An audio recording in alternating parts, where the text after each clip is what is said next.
When I came back 3 days early from my business trip, the toilet, bathroom, and kitchen were all under construction. My sister said, "We're renovating before my husband moves in," and her in-laws laughed. I just said, "Okay." The next day, she called me. There were 2 police cars parked in front of the house. I thought I knew what betrayal felt like, but that was before I cut my business trip short and opened the door to my own home, only to find my floors covered in plastic, walls half demolished, and my sister Amanda standing in my kitchen with a sledgehammer, a giant, oblivious smile plastered across her face. "We're renovating before moving in," she chirped, as her husband and in-laws laughed behind her. My beautiful house, my sanctuary, was being ripped apart, and it was clear they were taking it from me. To understand why this gut punch landed so hard, you need to know a little about my life, and about Amanda. I'm Maria, 32, a marketing executive in Boston. My 3-bedroom colonial in the suburbs? It wasn't handed to me. Not a chance. I saved for 10 years, lived in a cramped studio, took every side gig I could find, and finally bought it 2 years ago. Every single mortgage payment, every property tax bill, it all came from my sweat and sacrifice. Amanda is 5 years younger than me, and from the moment she was born, she was the family princess. Our parents adored her, showering her with everything she wanted, rarely disciplining her. I remember being 12, Amanda 7, when she took my favorite sweater, without asking, and spilled juice all over it. When I complained, my parents just said, "Maria, you're the big sister. You need to share with your little sister." That set the pattern for our entire relationship. My toys became hers. My clothes became hers. My achievements? Briefly celebrated, before the spotlight inevitably swung back to whatever Amanda was doing. I learned to accept it because I loved her and, honestly, I desperately wanted to please my parents. As we grew up, nothing changed. In high school, she borrowed my car without permission and dented the passenger door. In college, she'd take money from my wallet without asking. After graduation, when I finally got my first apartment, she showed up with a suitcase after fighting with our parents and stayed for 3 months instead of the agreed-upon weekend. Still, I stuck by her. Family sticks together, I told myself. Our parents constantly reinforced it. "Maria, Amanda looks up to you. You need to be the responsible one." Then, 2 months ago, Amanda called me in tears. She and her husband, Jake, had been evicted. Missed 3 months of rent, apparently. Jake had lost his job, and Amanda's part-time retail work just wasn't cutting it. They needed a place to stay, just for a few weeks, until they got back on their feet. I hesitated. Jake and I had never gotten along. He seemed to resent me, maybe because I had the stability Amanda craved, a successful career, my own home. He'd make snide comments about my fancy marketing job and how people like me don't understand real work. But I couldn't let my sister be homeless. "You can stay on the pull-out couch in the living room," I told her. "Just for a few weeks, while you find a new place." Amanda gushed with gratitude. "You're the best sister ever. We'll be so quiet, you won't even know we're here, and we'll help around the house." A week after they moved in, Amanda casually mentioned that Jake's parents, the Pattersons, were also having housing troubles. Their landlord was selling their building. Before I could even respond, she added, "I told them they could visit us here sometimes." That's okay, right? They're practically family. My stomach churned. My house isn't big enough for 5 adults. But Amanda looked at me with those pleading eyes, the same ones she'd used on our parents when she wanted the last cookie. Fine, I sighed, but just for short visits. Then came the call from my boss, Linda. Our company was launching a huge campaign in Chicago, and she wanted me to lead the presentation. It was a 2-week business trip, a massive opportunity. Success could mean a promotion to senior marketing director. The night before I left, I sat down with Amanda and Jake. "Please keep the place clean. No parties. Call me if there are any issues with the house. And please remember, this is a temporary arrangement." Amanda nodded enthusiastically. "Of course. We'll take good care of everything. Focus on your work. Don't worry about us." As I packed my suitcase, I had no idea my sister was already planning to make my house her own permanent residence. Whether I agreed or not, Chicago was beautiful in the spring. My hotel overlooked the river, and under different circumstances, I might have enjoyed the view. But from day one, something felt off. The first few days went smoothly. My presentation prep was solid. Our clients were impressed. Linda was already hinting at that promotion. "Keep this up, Maria," she'd said, "and we'll be talking about a corner office." But my text to Amanda went largely unanswered. When she did respond, the replies were brief, vague. "Everything's fine. House is good." When I tried to video call, she always had an excuse, "just heading out," or "reception's terrible right now." 5 days into my trip, my phone rang. It was Mrs. Jenkins, my elderly neighbor who'd lived next door for 20 years. We weren't close, but she'd water my plants when I traveled, and I'd help with her groceries. "Maria, dear, I wanted to check if everything's all right at your house," she said, her voice laced with concern. "As far as I know. Why do you ask?" "Well," she paused, "there's been an awful lot of noise the past few days. Hammering, drilling, what sounds like walls coming down. And several cars parked outside every day. I saw men carrying what looked like bathroom fixtures and kitchen cabinets." My stomach tightened. "Did you speak to my sister?" "I tried to, dear. She said you were having some renovations done while you were away. Is that right?" I forced myself to stay calm. "Yes, that's right. Thank you for checking, Mrs. Jenkins." As soon as we hung up, I called Amanda. She didn't answer the first 3 times. On the 4th try, she picked up, sounding irritated. "What's up, Maria?" "I'm kind of busy." "What's happening at the house?" "Mrs. Jenkins said there's construction going on." There was a pause. I could hear muffled voices in the background. "Oh, we're just doing some deep cleaning," Amanda replied, her voice artificially bright. "Jake's parents are helping. We wanted to surprise you with a super clean house when you get back." "Deep cleaning doesn't involve hammering and drilling," I said, my voice rising. "Jake was just hanging some pictures and fixing that wobbly shelf in the kitchen. Nothing major." Something in her tone didn't sit right. "Amanda, please don't make any changes to my house without talking to me first." "Of course not. We're just cleaning." "I promise." "Listen, I've got to go. We'll talk later, okay?" She hung up before I could respond. That night, I couldn't sleep. The noises Mrs. Jenkins described. Amanda's evasiveness. The constant cars. My sister had boundary issues, yes, but would she actually renovate my house without permission? The next morning, I received a text from Amanda. "Just making your house beautiful. You'll love it when you see it." Attached was a photo that made my blood run cold. It showed a corner of my kitchen, but the cabinets were gone, the walls partially demolished.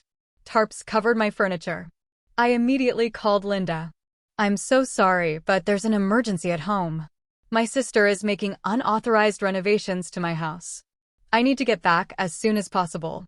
Linda was incredibly understanding. "We've done the hard part of the presentation. The team can handle the follow-up. Family emergencies come first. Keep me posted." I booked the next flight to Boston, 3 days earlier than planned. I didn't tell Amanda I was coming home. Part of me still hoped Mrs. Jenkins had exaggerated, that the photo was a minor repair, not a full renovation. But as the plane took off, another text from Amanda popped up. "I hope you don't mind, but we're repainting your bedroom. Jake thinks the current color is too dark." During the flight, my mind raced. What exactly was happening to my house? Why would Amanda do this? How extensive was the damage? The 3-hour flight felt like an eternity. When I landed, I rented a car instead of taking my usual rideshare. I needed the freedom to react to whatever I might find. The drive from the airport to my suburb, usually 40 minutes, felt like seconds. My hands gripped the steering wheel so tightly my knuckles turned white. As I turned onto my street, my heart sank. 4 vehicles were parked in front of my house: Amanda's old Honda, Jake's truck, a large van with Patterson's contracting on the side, and a pickup loaded with building materials. This was no small repair. This was a full-scale renovation, and I hadn't authorized any of it. I sat in my car for several minutes, trying to calm my racing heart. Part of me wanted to drive away, pretend this wasn't happening, maybe call the police right then. But I needed to see it, to confront it head-on. With trembling hands, I took my house key from my purse and approached the front door. The doorbell had been removed, leaving exposed wires. Taking a deep breath, I unlocked the door and stepped inside. The smell hit me first. Dust. Paint fumes. Something acidic that burned my nostrils. Then came the visual shock. My once beautiful entryway was unrecognizable. The hardwood floors I'd lovingly restored were covered with plastic sheets, splattered with paint. The walls were half stripped of their tasteful gray, with patches of garish yellow in their place. I moved further into the house, each step revealing more devastation. The living room furniture was pushed to one side, covered with sheets. Sample paint swatches, bright orange, neon green, a purple so dark it was almost black, covered an entire wall. But it was the bathroom that truly horrified me. The door was gone. Inside, complete destruction. My elegant clawfoot tub, a housewarming gift to myself, was gone. The toilet was disconnected, sitting in the hallway. The marble sink vanity I'd installed just 6 months ago was smashed to pieces, its remnants piled in a corner. With growing dread, I made my way to the kitchen, my favorite room.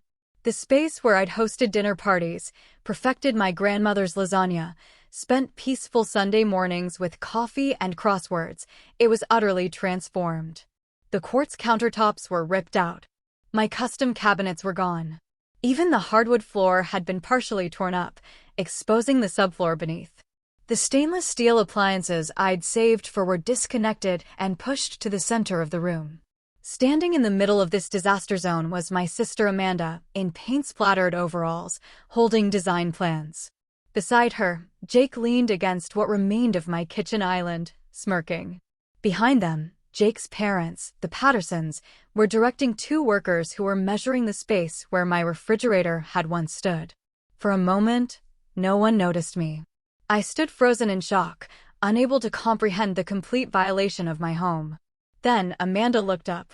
Instead of guilt or embarrassment, her face lit up with excitement. "Maria, you're back early," she exclaimed, as if I'd just interrupted a surprise birthday party, not the unauthorized demolition of my house. "We wanted to have more done before you got back." "What? What have you done to my house?" I managed to whisper, my voice choked with emotion. Amanda spread her arms wide, gesturing to the destruction. "We're renovating before moving in. Isn't it exciting? Jake's parents are contractors, so they're giving us an amazing deal." "Moving in," I repeated, certain I'd misheard. Jake stepped forward, putting his arm around Amanda. "We thought since you're so busy with your fancy job and travel so much, you wouldn't mind if we made this place our permanent home." Amanda's always loved this neighborhood. Mrs. Patterson, a stern-looking woman, nodded approvingly. The layout was all wrong for a family anyway. Too many small rooms. "We're opening everything up, making it more modern." Mr. Patterson added that bathroom was terribly outdated. "And who needs a bathtub these days? We're putting in a walk-in shower, much more practical." They all looked at me expectantly, as if waiting for my gratitude. When I didn't immediately respond, they exchanged glances and burst into laughter. My shock was the most amusing thing they'd seen all day. "Your face," Jake hooted. "You look like you've seen a ghost." Amanda wiped away tears of laughter. "Don't worry, sis. We know what we're doing. This place is going to look amazing when we're done." I couldn't process what was happening. These people had invaded my home, destroyed my property, and now stood laughing at my distress. 1,000 responses ran through my mind, from screaming to calling the police immediately. Instead, I said the only word I could manage, "Okay." Then I turned and walked to my bedroom, needing a moment alone to think. But even this sanctuary had been violated. My bed was pushed to the center of the room, covered with a plastic sheet. My dresser drawers were open, clothes spilling out. The walls, once my carefully chosen sage green, were covered in primer. I opened my closet to find my personal belongings shoved haphazardly inside. Photo albums, books, mementos from trips abroad, piled in disorganized heaps. I searched frantically for the wooden box that contained my most precious possessions, my grandmother's ring, letters from my late father, photographs too special to be digitized. After 10 minutes of desperate searching, I found it beneath a stack of winter sweaters. The lock had been broken, and inside, several items were missing, including my grandmother's gold locket. With trembling hands, I sat on the edge of my covered bed, trying to gather my thoughts. This wasn't just a renovation. This was a takeover. A hostile one. There was a knock, and Amanda entered without waiting for a response. "So, what do you think?" she asked, gesturing to the chaos. "We're thinking light blue for the walls, and we're getting rid of that old dusk. Jake needs space for his gaming setup." "Amanda," I said, my voice steadier than I expected. "Who gave you permission to renovate my house?" She laughed as if I'd told a joke. "Come on, Maria. We talked about this. You said we could stay here." "I said you could stay temporarily on the pull-out couch," I countered, my voice rising. "I never said you could move in permanently. And I definitely never said you could tear apart my house." Amanda's smile faltered slightly.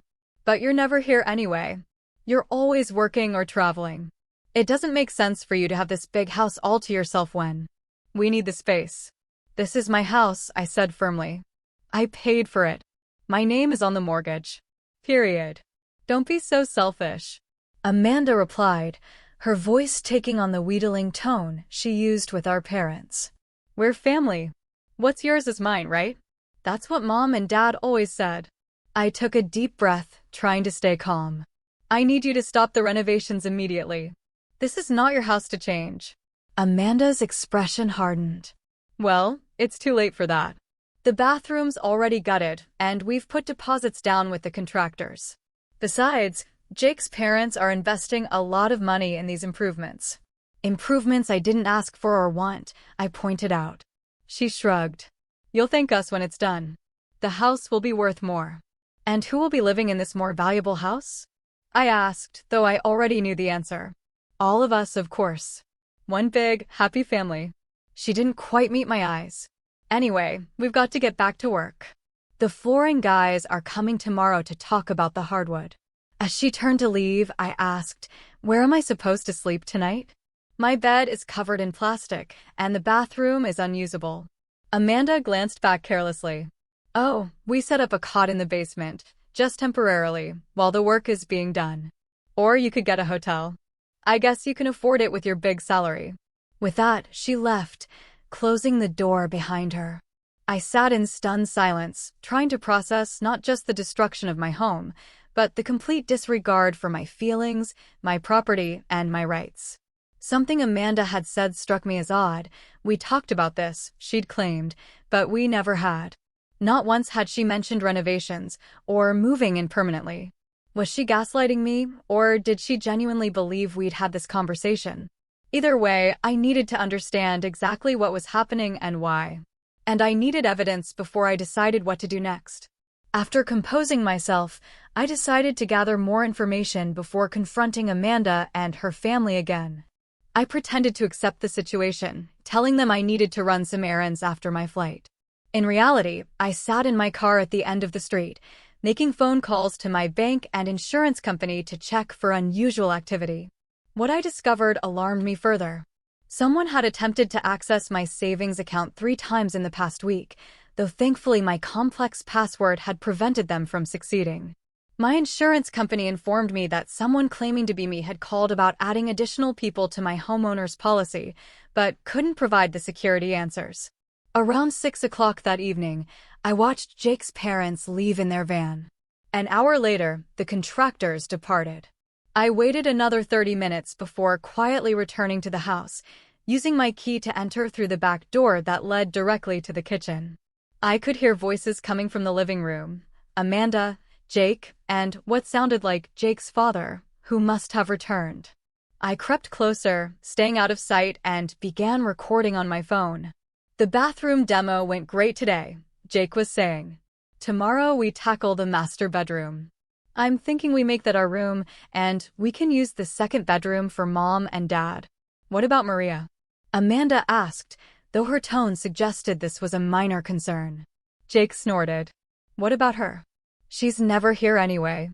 She can have the small bedroom by the laundry if she's even around." "She seemed pretty upset earlier," Amanda said, a hint of worry in her voice. "Who cares? Jake's father replied gruffly. Once we've put enough money into renovations, she can't just kick us out. We'll have equity in the place. My buddy at the law firm says it's called constructive ownership or something. Jake added, if we improve the property and live here long enough, we can claim rights to it. I felt sick. They weren't just renovating without permission. They were actively trying to take my house from me. I found some of her financial documents in her home office, Amanda said casually. Her mortgage payments are less than we were paying in rent for that crappy apartment. We'll save so much money living here. Did you find the deed like I asked? Mr. Patterson asked. Not yet, but I have her birth certificate and social security card. I found them in that wooden box in her closet, along with some old jewelry. I thought we could sell it to help pay for the new kitchen appliances. My blood ran cold. They had stolen my identity documents and my grandmother's jewelry. This wasn't just a boundary violation anymore. It was criminal. What if Maria won't go along with it? Amanda asked, voicing what seemed like her first real concern. Jake laughed. She always gives you what you want eventually. Your parents made sure of that, didn't they? Poor Maria, always having to share with little sister. Besides, Mr. Patterson added, who's going to want to live in a construction zone? The renovation will take months. She'll get tired of the noise and dust and move out on her own. Then we just don't let her back in. I talked to your parents yesterday, Jake said to Amanda. They think it's great that we're all going to be living together. Your mom said Maria needs to support family like she always has. They're coming to visit next weekend, Amanda replied. We can show them the renovation plans then. I'd heard enough. Carefully, I retreated to the back door and slipped outside again. In my car, I replayed the recording, making sure it had captured their conversation clearly. It had. My mind was reeling. My own sister was conspiring to steal my house, with the apparent blessing of our parents. They had taken my personal documents, stolen family heirlooms, and planned to make my life so uncomfortable I would leave my own home. And they were using some twisted interpretation of family loyalty to justify it all. I drove to a nearby hotel and checked in for the night. In the anonymous quiet of the room, I broke down, allowing myself to feel the full weight of the betrayal. I cried until no more tears would come, then washed my face with cold water and stared at my reflection in the bathroom mirror. They will not take what's mine, I told myself firmly. Not my house, not my identity, not my peace of mind. I opened my laptop and began researching. First, I looked up constructive ownership and discovered that what Jake had described was a distortion of adverse possession laws, which wouldn't apply in this situation anyway. Then, I searched for lawyers specializing in property rights and identity theft. By midnight, I had a plan. It wouldn't be easy, and it would likely permanently damage my relationship with Amanda and possibly my parents. But I had been pushed too far. It was time to stand up for myself, even against family. Before going to sleep, I made one more call to Mrs. Jenkins, my neighbor. Maria, dear, are you all right? Did you make it home? Yes, Mrs. Jenkins, I'm home.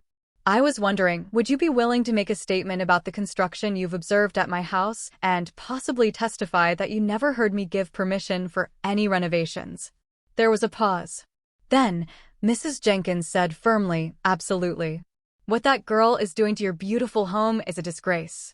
You just tell me what you need. For the first time since opening my front door to chaos, I felt a glimmer of hope. I wasn't alone in this fight. I spent a restless night planning my next moves. By morning, I was exhausted but resolved. I showered, put on fresh clothes, and began making the calls that would set my plan in motion. My first call was to Sarah Donovan, a sharp, no-nonsense lawyer in her 40s. Her office agreed to see me immediately. Sarah listened intently as I described what had happened and played the recording. This is outrageous, she said when I finished, but also legally actionable in multiple ways. Unauthorized construction, identity theft, conversion of property, possible fraud. We need to move quickly. We developed a comprehensive plan. First, document everything thoroughly. Second, secure my financial and personal information. Third, prepare legal notices. And finally, involve law enforcement. Taking your personal documents and jewelry is theft, Sarah explained. The unauthorized construction is property damage and trespassing, despite your initial permission for them to stay temporarily. And their recorded statements show clear intent to defraud you of your property. From Sarah's office, I went directly to my bank. I met with the branch manager, explained the situation. We closed all my existing accounts and opened new ones with enhanced security. I placed a freeze on my credit and set up fraud alerts.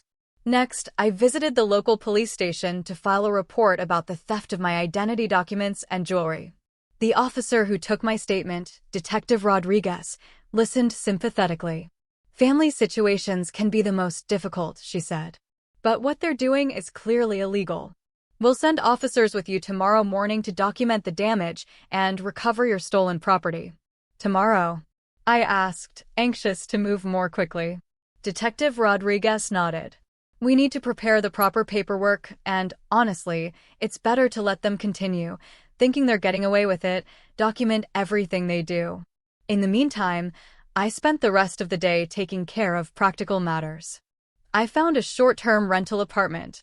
I contacted my home insurance company to report the unauthorized renovations. I reached out to Linda, my boss, who readily granted me a few more days off work. Take whatever time you need, she said. Your home is at stake. I also called the city building department and confirmed what I suspected. No permits had been filed for renovations at my address. The inspector, Mr. Grayson, was particularly concerned. Unpermitted bathroom and kitchen renovations can be dangerous and costly to correct, he explained. We'll send someone to inspect the property tomorrow along with the police. By late afternoon, I had one more difficult call to make, to my parents. I dreaded this conversation, knowing they had a blind spot when it came to Amanda. Still, they needed to hear the truth from me before Amanda spun her version of events. My mother answered. Maria, Amanda told us you're back from your trip early. Is everything okay? No, Mom. Everything is not okay, I replied, my voice steady. Amanda and Jake have essentially gutted my house without permission. They've taken my personal documents and some of my jewelry. They're planning to force me out and take over my home. There was a long silence. Then my mother sighed. I'm sure it's not that bad, honey. Amanda said they're just helping fix up a few things while you're busy with work. You know how she likes decorating. This isn't decorating, Mom. My bathroom is destroyed. My kitchen is half demolished. They've taken over my bedroom and pushed my things into closets. They stole Grandma's locket. I'm sure she was just borrowing it, my mother said dismissively. You two have always shared everything. I never shared my house with her. I never gave permission for any of this. My mother's voice hardened. Family helps family, Maria.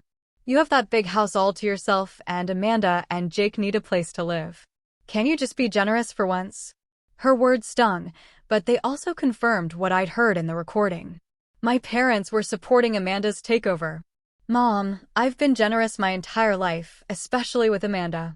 But this goes beyond generosity. This is about respect for my property and my boundaries.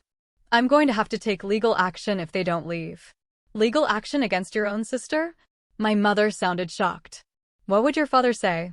He'd say the same thing you're saying, that I should give Amanda whatever she wants because she's family. But I can't do that anymore, Mom. Not with my home. You'll regret this, Maria. Family is all we have in this world. Family should support each other, not steal from each other, I replied. I love you and Dad, but I need to protect myself now. The call ended with my mother in tears and me feeling both guilty and resolved. I had expected this reaction, but it hurt nonetheless. That evening, I returned to the hotel with takeout food and my laptop. I created a detailed inventory of everything in my house, including photographs from before the renovation. I wrote down every conversation I could remember with Amanda about her staying, emphasizing the temporary nature of our agreement. I also prepared for the worst-case scenario, a prolonged legal battle. I mapped out my finances, calculating how long I could afford both legal fees and temporary housing. Before going to bed, I texted Amanda, I'm staying at a hotel tonight since the house is unlivable. We need to talk about this situation tomorrow. Her reply came quickly. Don't be so dramatic. The house is fine, but whatever. See you tomorrow. Her dismissive tone strengthened my resolve. For too long, I had allowed Amanda and my parents to disregard my feelings and boundaries. That ended now. I set my alarm for 6 a.m., knowing I needed to be prepared for what would likely be the most confrontational day of my life. As I drifted off to sleep, I reminded myself that standing up for myself wasn't selfish. It was necessary. I woke before my alarm, anxiety pushing me into consciousness. After a quick shower and coffee, I met Detective Rodriguez and Officer Bennett in the police station parking lot at 7:30. "We have the warrant to enter the premises and recover your stolen property," Detective Rodriguez explained. "The building inspector will meet us there." Sarah, my lawyer, joined us, carrying a folder of legal documents. "I've prepared an eviction notice and a cease and desist order for the unauthorized construction," she explained. "Once we document everything, we'll serve these papers." We agreed to arrive separately. I would enter first with my key, followed by the officers and Sarah. Mr. Grayson, the building inspector, would arrive a few minutes later to avoid overwhelming everyone at once. At 8 a.m. sharp, I pulled into my driveway. The contractor's van and trucks were already there, along with Jake's pickup. I took a deep breath, steadying my nerves, and approached my front door. I used my key to enter and found the house already buzzing with activity. Workers were carrying debris from my bathroom through the living room. The noise of power tools came from the kitchen. Amanda and Jake were standing in the entryway, reviewing what looked like fabric samples. "Maria, you're back," Amanda said, looking up. "Look at these curtain options for the living room. I'm thinking the navy blue would look amazing with the new wall color." Before I could respond, Detective Rodriguez and Officer Bennett entered behind me, followed by Sarah. Amanda's expression shifted from surprise to confusion. "Who are these people?" "I'm Detective Rodriguez with Boston PD," the detective said, showing her badge. "We have a warrant to search these premises and recover stolen property belonging to Maria Reynolds." Jake stepped forward aggressively. "What the hell is this? You called the cops on us." He glared at me with undisguised hatred. "I didn't give permission for any renovations," I said calmly. "And someone took my personal documents and my grandmother's jewelry from my bedroom." "This is ridiculous," Amanda cried. "We're family. We're just helping improve your house." Sarah stepped forward. "I'm Sarah Donovan, Ms. Reynolds' attorney. I have here a cease and desist order for all unauthorized construction, as well as an eviction notice requiring you to vacate the premises immediately." "Eviction? You can't evict us," Jake shouted. "This is our home too." "Actually, it's not," I replied. "My name is the only one on the deed and mortgage. You were invited as temporary guests, not permanent residents, and certainly not authorized to renovate." The commotion had drawn attention. Jake's parents emerged from the kitchen, and the workers paused their activities, watching the scene unfold. "What's going on here?" Mr. Patterson demanded, his face reddening when he saw the police officers. At that moment, Mr. Grayson from the building department arrived, clipboard in hand. "I'm here to inspect the unpermitted construction work," he announced. The chaos that followed was both terrible and vindicating. Detective Rodriguez and Officer Bennett began photographing the damage to the house while Mr. Grayson examined the demolished bathroom and kitchen, shaking his head in disapproval. "This work violates multiple building codes," he declared. No permits were filed. "I'm issuing a stop work order immediately." The contractors, looking alarmed, began gathering their tools. One of them approached me directly. "We were told you had approved all this work," he said apologetically. "If we'd known it wasn't authorized, we never would have started." Jake tried a different approach. "Maria gave us this house as a gift," he claimed. "She said we could make it our own." "This is just a misunderstanding." Sarah raised an eyebrow. "Do you have documentation of this alleged gift?" "A deed transfer, perhaps." "It was a verbal agreement," Jake insisted. "Between family." "That's not how real estate transfers work," Sarah replied dryly. "And Ms. Reynolds has recordings of you and your family discussing your plan to force her out of her own home." Jake's face paled. Amanda burst into tears. "You recorded us?" she wailed. "How could you spy on your own sister? How could you steal my house?" I countered. "How could you take Grandma's locket and my personal documents?" Detective Rodriguez returned from my bedroom, holding a small box. "We found these in the nightstand of the room Mr. and Mrs. Patterson are using," she said, opening it to reveal my birth certificate, social security card, and several pieces of jewelry, including my grandmother's locket. "Those are mine," I confirmed, relief washing over me at seeing the recovered items. Amanda's tears suddenly stopped, replaced by cold anger. "You always were selfish, Maria. Mom and Dad said we needed to share, but you never learned that lesson, did you?" "Sharing is voluntary," I replied. "What you're doing isn't sharing, it's taking. We put money into this place." Mr. Patterson interjected. "We've invested thousands in materials already." "Without permission," Sarah pointed out. "That doesn't give you ownership rights. In fact, you may be liable for the cost of restoring the property to its original condition." The situation escalated quickly. Jake began shouting threats about lawsuits and payback. Amanda alternated between crying and accusing me of betraying family. Mrs. Patterson started frantically gathering their personal belongings, while Mr. Patterson argued loudly with the building inspector about the quality of their unpermitted work. Through it all, I remained calm, supported by Sarah's steady presence and the authority of the officers. When Jake stepped toward me aggressively, Officer Bennett moved between us, a clear warning in his stance. "You have 2 hours to collect your personal belongings and vacate the premises," Detective Rodriguez announced. "We'll remain here while you do so." "And where are we supposed to go?" Amanda demanded. "That's not Maria's problem," Sarah said firmly. "You had a place to live before you decided to commandeer hers." As they reluctantly began collecting their things, Amanda made one last appeal to me. "Mom and Dad will never forgive you for this. Is that what you want, to destroy our family?" For a moment, doubt crept in. Was I overreacting? Was I putting property before family? Then I remembered the recording. Their callous plan to push me out. The theft of my most precious keepsakes. "You destroyed our relationship when you decided to steal from me instead of asking for help," I said quietly. "I would have helped you find a place, maybe even loaned you money for a down payment. But you chose deception and theft over honesty." Amanda had no response to that. She turned away and joined Jake in gathering their belongings. 2 hours later, they were gone. The contractors had removed their equipment after Mr. Grayson spoke with them about the permit violations. Detective Rodriguez had taken statements from everyone involved and assured me they would be investigating the identity theft and property conversion.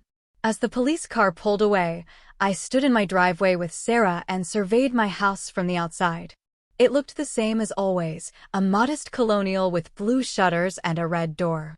But inside was devastation that would take months and thousands of dollars to repair. "What happens now?" I asked Sarah. "Now we document everything for insurance and potential civil action," she replied.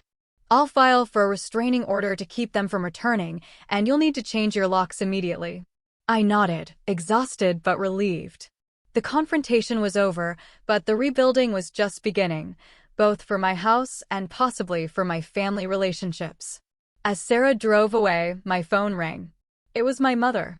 I took a deep breath and answered, ready for the next battle. "How could you?" My mother's voice trembled with anger. "Amanda called us in tears. She said you had the police throw them out on the street. Is that who you've become, Maria? Someone who calls the police on her own sister." I leaned against the porch railing, surveying the garden I'd planted last spring. "Mom, Amanda and Jake were destroying my house without permission. They stole my identity documents and Grandma's jewelry. What would you have had me do?" "Family works things out privately," she insisted. "Your father and I are devastated. Amanda says you wouldn't even discuss it with her." "That's not true," I replied, keeping my voice steady. "I tried to talk to her when I first got home. She dismissed my concerns completely, and I overheard them planning to force me out of my own house." My mother scoffed. "She would never do that. You've always been jealous of Amanda, always complaining that we favored her." The accusation stung, but I recognized it as a deflection tactic. "Mom, I have recordings of their conversations. I have police reports documenting the theft and property damage. This isn't about childhood jealousy." "Recordings? You spied on your sister?" My mother sounded scandalized. "In my own home, which she was demolishing without permission," I pointed out. Mom, I need to know. Did you tell Amanda it was okay for her to renovate my house and move in permanently? There was a telling pause. We might have mentioned that it would be nice if you two could live together. You have all that space, and Amanda and Jake have been struggling, so you encourage this? Another pause. Not the renovation exactly, but yes, we thought it would be good for both of you to share the house. The confirmation hurt, but it wasn't surprising. Mom, I worked for 10 years to afford this house. It's mine. If Amanda needs help with housing, there are ways to address that without taking over my property. You sound so cold, talking about property and ownership. This is your sister, and this is my life, my home, my boundaries. I took a deep breath. I love you and Dad, and I love Amanda, despite what she's done. But I won't allow anyone to disrespect me this way. Not even family. Well, my mother said after a long silence, I hope you're happy with your empty house and your precious boundaries. Your sister needed you, and you failed her. The call ended, leaving me emotionally drained but resolute. I had expected this reaction, had prepared for it, but it still hurt deeply to be cast as the villain in a situation where I was clearly the victim. The next few weeks were a blur of insurance claims, contractor estimates, and legal proceedings. The damage to my house was extensive. The bathroom needed to be completely rebuilt. The kitchen required new cabinets, countertops, and flooring. Walls needed to be repaired and repainted throughout the house. The insurance company initially balked at covering the damage, arguing that I had given permission for Amanda and Jake to stay in the house, but with Sarah's help and the police reports documenting the unauthorized nature of the renovations, they eventually agreed to cover most of the repairs, minus a substantial deductible. I took a week off work to deal with the immediate issues, sleeping on an air mattress in my bedroom since my bed had been damaged during the attempted renovation.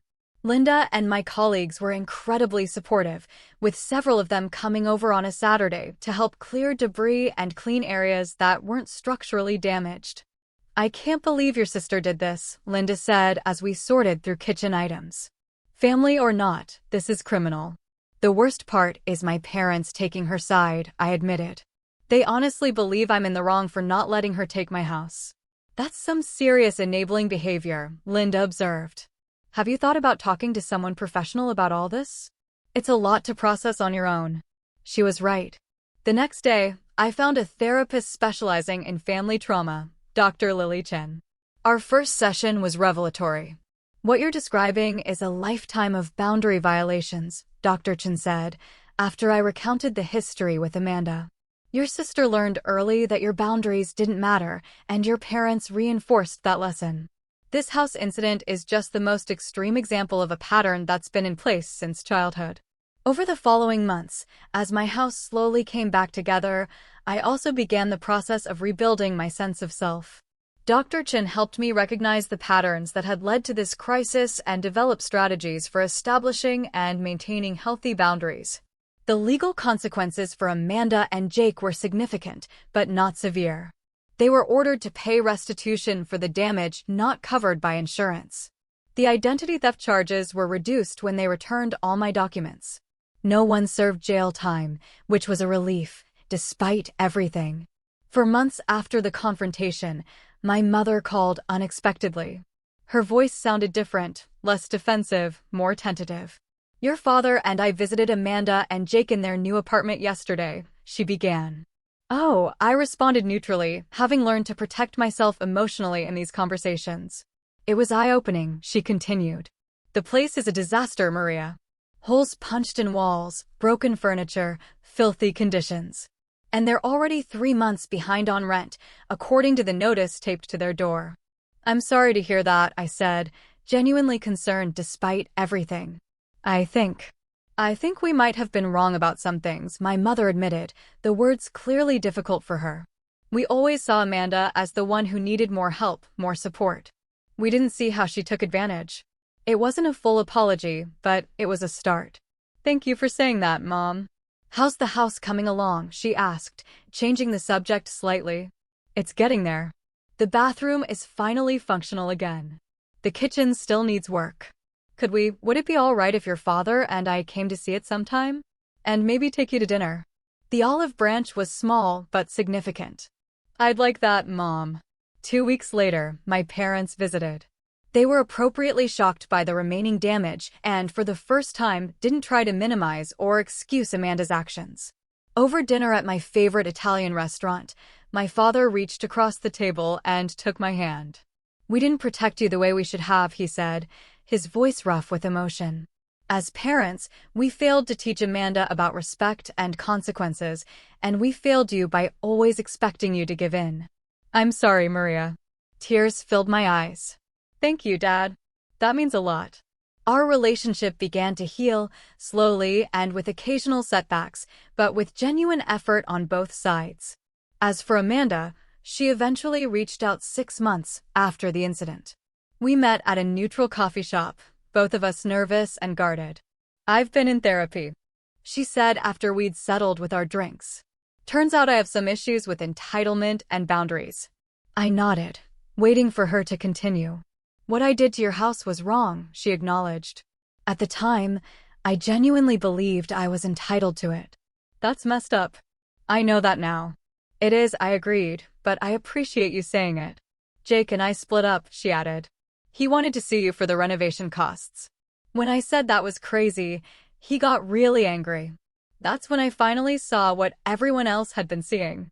We talked for 2 hours, covering painful ground, but also finding moments of the connection we'd had as children, before expectations and entitlement had poisoned our relationship.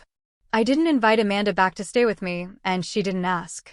Instead, I helped her find resources for affordable housing and recommended her for an entry-level position at a company where a friend worked, small steps toward independence that she would have to maintain herself. A year after the renovation disaster, my house was finally restored, in some ways better than before.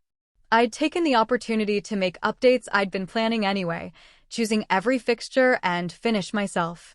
On the anniversary of that terrible homecoming, I hosted a small dinner party for the people who had helped me through the crisis: Linda and her husband, Sarah, Mrs. Jenkins, and 2 colleagues who had spent weekends helping with repairs. As we sat around my dining table, enjoying good food and better company, Linda raised her glass in a toast.